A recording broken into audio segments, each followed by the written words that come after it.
Are you the exception? Is your story the exception?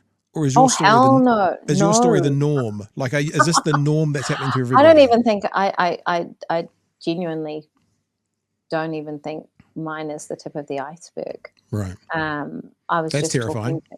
yeah, I was just talking to a mum today, um, whose son has been stood down from school, um, for, you know, meltdowns that turned violent because he had no support in school, because he had been denied oars, because that criteria also needs to be brought in. So without So learning like supports in that means school, like no teacher aid assigned to no him. That's TA, like, not yeah. even an LA, not even like, you know, not even some type of RTLB or IWS, which is like, you know, these are transitionary supports so they can kind of come in for like 6 to 8 weeks. Um, Absolutely nothing. This kid had zero supports. And so instead of having somebody there who knew him, who could de-escalate the situation, it escalated. Um, and so now he's at home and mum's had to stop working out of home. She works from home, but she's working full time.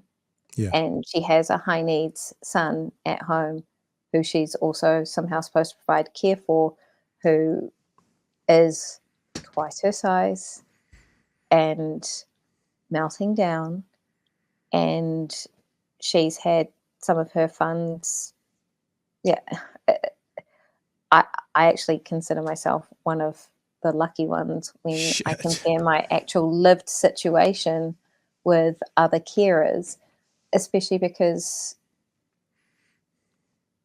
the suicidality that I'm in contact with, um, I've I've never seen anything like it in my life, and I've been in this space for nearly a decade, and we all did lockdown together. Mm. And you know, if your felt experience of that was, you know, perpetual fear and trepidation, you can kind of imagine that ours might be kind of like a level 10 up from that, knowing how vulnerable our kids were and watching the world feed the elderly and disabled to COVID-19 first. Um, I still did not see caregivers and children fronting up and saying, I'm thinking about attempting. I just can't see any way out. I'm so beyond burnt out.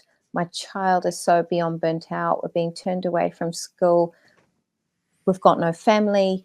No one will help us. And I think I've only ever had a bout of suicidality once. And it wasn't the caregiving, although the caregiving was peak. What it was for me was that when I asked for help and when I told people I'm drowning, I really need help, it wasn't given when it would have been so easy for them to help. And that's the message from government, is people are putting up their hands and saying, I'm already in crisis. I need that thing, whatever it was that was holding me together or holding my child together. You've stripped it away, and we're already on our knees. And it's that feeling invisible and worthless because somebody's assigned like a dollar value to you or to your child. And I'm desperate for people outside our community to see us and to reach in and reach out, because when we're not coping, we're not asking for anyone to fix us, but we just want people to know